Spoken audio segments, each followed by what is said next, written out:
story appears ordinary until you see the core side of it. And what you're looking for is the story behind the news. We bring it to you from Lagos, the commercial capital of Nigeria. Giving you all sides and political stories round the clock. Every detail from the start line to the final whistle. CoreTV News, expanding your view.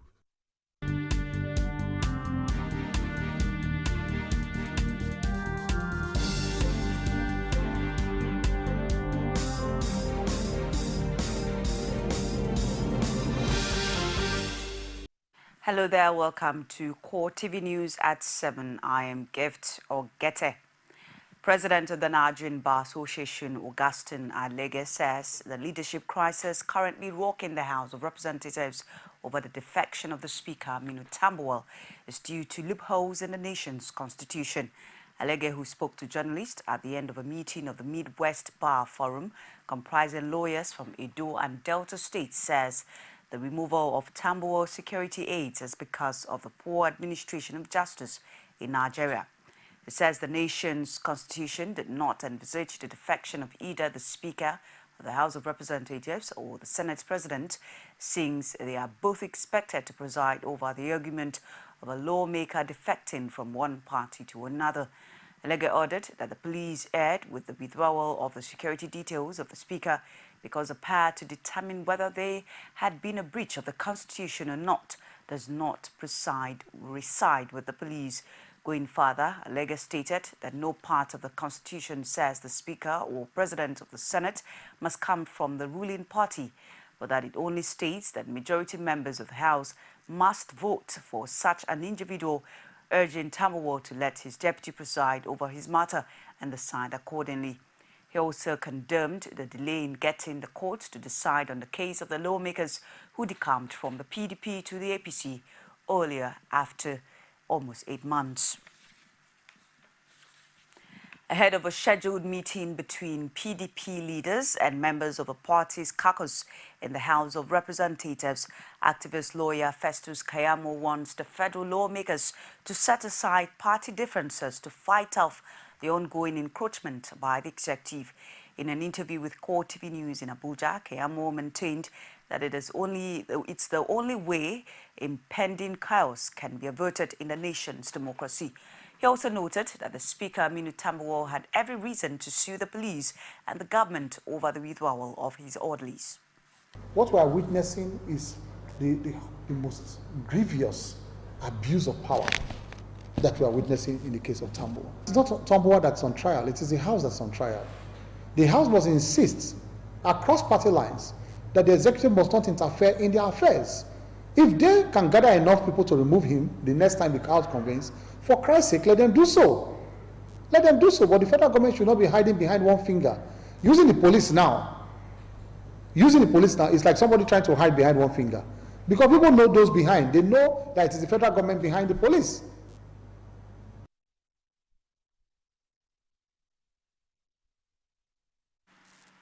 Kaduna State Governor Mokhtar Yero has commended members of the People's Democratic Party across the state on the peaceful conduct of ward congresses to elect delegates for the forthcoming primary elections.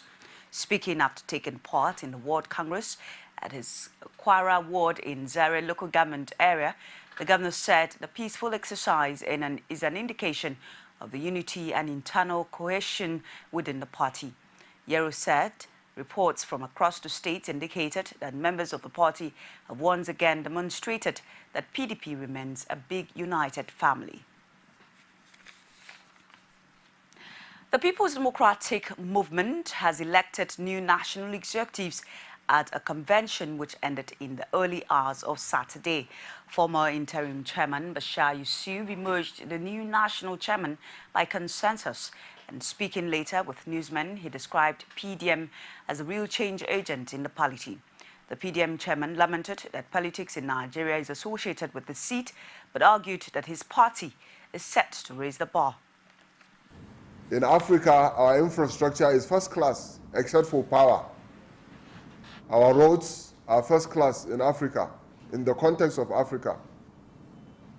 Although we are at zero in power in power So supply. Doctor, I've seen lots of mothers. Now, But in Human Development Index,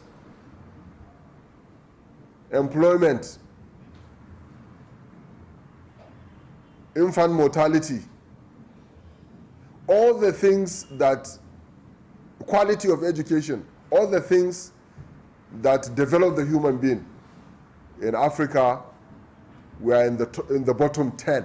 Without bringing this country back together, Nigeria will not go anywhere. So the first and most important item on the agenda of the People's Democratic Movement is to play a role, a lead role in reuniting this country. To take religion, ethnicity, and section out of our political arena. Nigeria today is said to be the largest economy in Africa.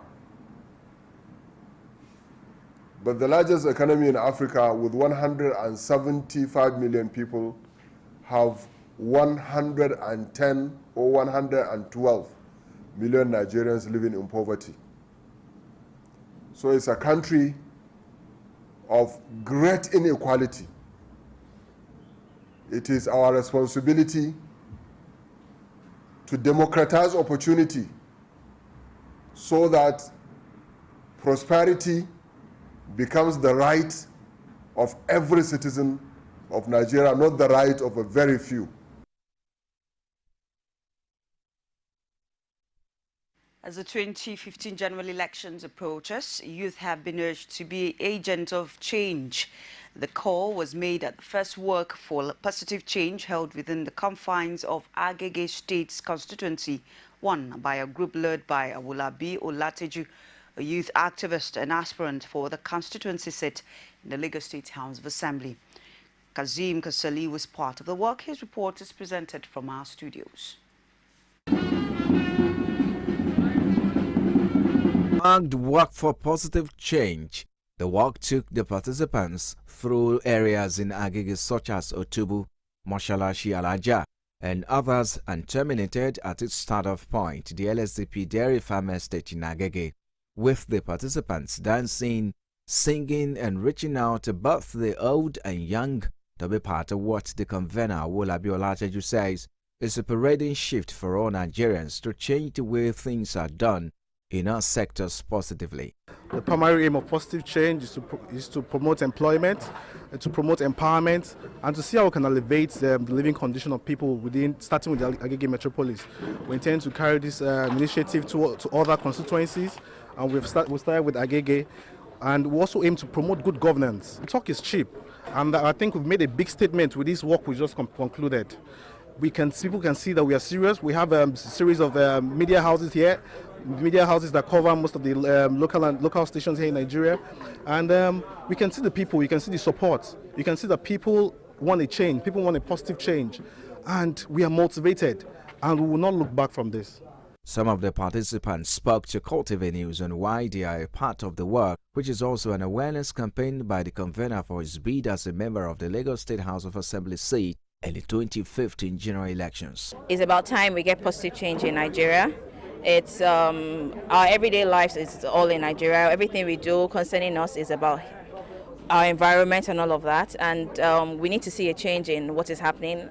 If you look at the youth today, majority of them, even with their degree, they have no jobs, they have nothing to support them. I mean, this cannot continue. This work is just to sensitize people that health is wealth, and everybody should try and exercise. You know, exercise gives your heartbeat. You know, it makes it healthy, and once your heartbeat is healthy, you have everything.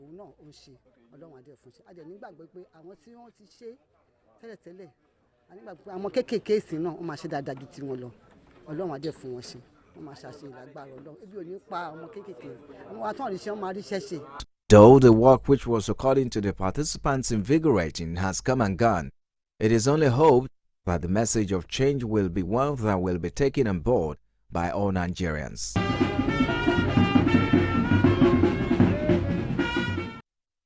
Ekiti State Governor Ayo Fayose is comparing his stomach infrastructure initiative with the social security package of some of the developed economies of the world. Fayose maintained that without adequate care, especially food for the citizens, governance might be impossible. He also argued that he has no regret relating with people at all levels. On stomach infrastructure, Christmas is coming. Why do people go out of their way to be shopping, to be buying this, to be encouraging this, to be giving gifts? It's just to make the heart of a man happy. So for me, I am grooming chicken now, broilers, plenty, rice, all sorts. I will buy all yams you cannot sell. I will buy dodo that you cannot sell. I will bring it back, but buy them. If I give you a chicken, chicken, you and your children will be happy people at Christmas. And some of them don't even have 20 naira not to say buying chicken. So stomach infrastructure is a way of life. Even if I cannot do anything, and I continue to help your stomach so that your life will keep on going. This next thing I want you to know that most people that commit crime in this life commit such crime because they have gone as far as the wall. They cannot equally, life is not worthy of living for them anymore. Can't feed today, or in the morning, Gary, Ale Gary, nobody is intervening to say there is another life somewhere. So my style is without apology. Stomach infrastructure is a way of life for me. If you are selling bolly, I'll come there. If you are doing anything, I will be there as long as I am available in town. And I go to all the beer parlors on Friday. If I can buy 3-4 cartons to drink.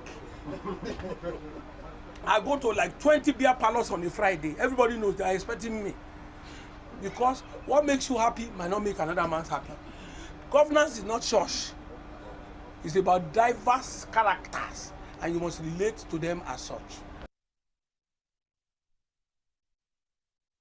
Interesting. Meanwhile, the Ekiti Council of Elders has advised Fayose to place premium on projects that will add immediate value to the lives of the citizens. It also asked him to tackle the dwindling resources of the state by improving on internally generated revenue.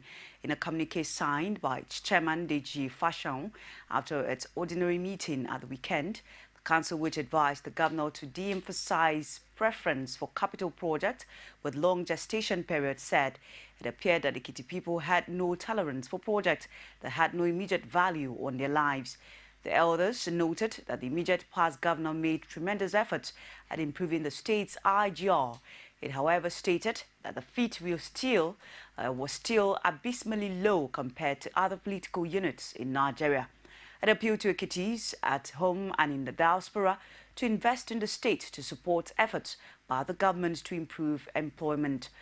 The council also appealed to politicians, irrespective of their party leanings, to sustain the relative peace being enjoyed after the June 21st governorship election in the state. It's Core TV News at 7. We'll take this very short break. Stay with us.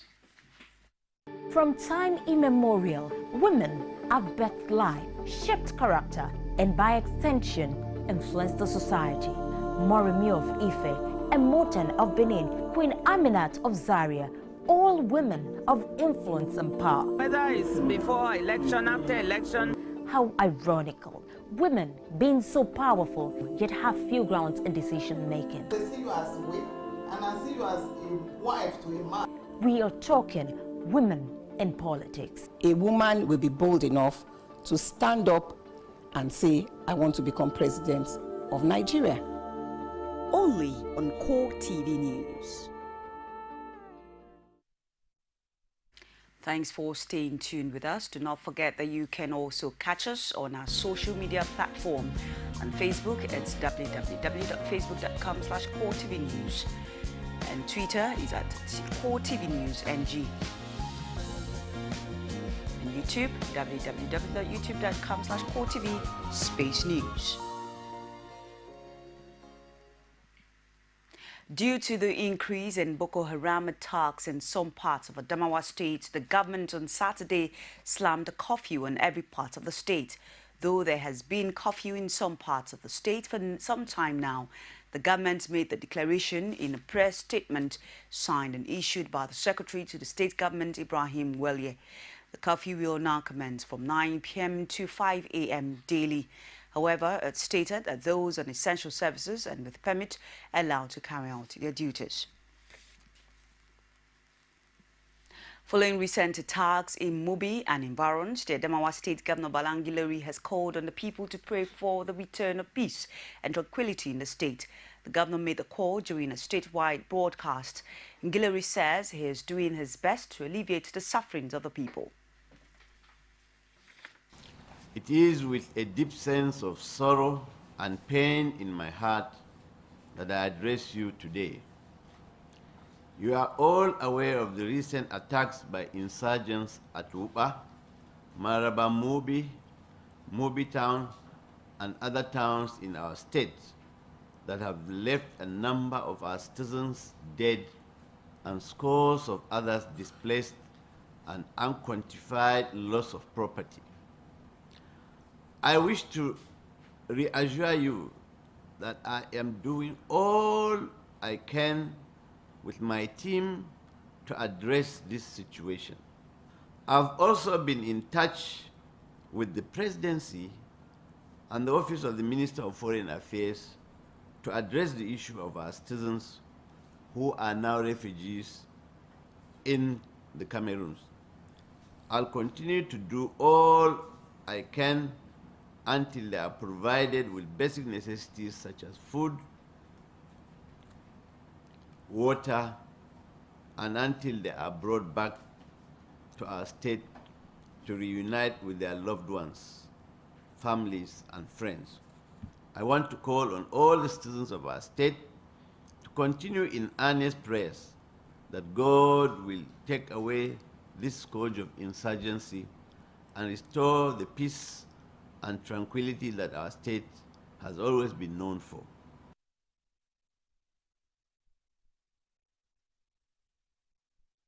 The Christian Association of Nigeria has condemned recent violent attacks carried out by members of the Boko Haram Islamic sect on Christians and churches in Adamawa and motor parks in Gombe State. Following this development, it called for the resignation of the National Security Advisor, Sambo Dasuki, and Minister of Defense, Aliyu Gusau.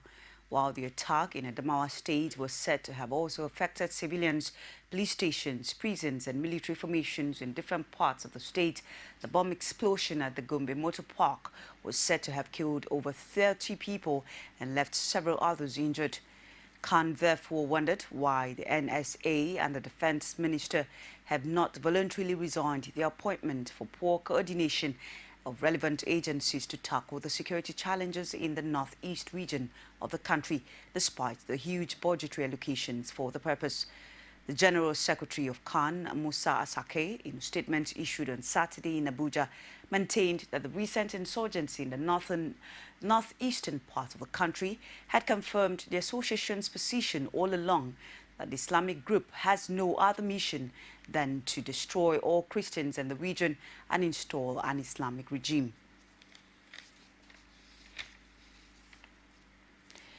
It's CoreTV News at 7. We'll take another break. Stay with us.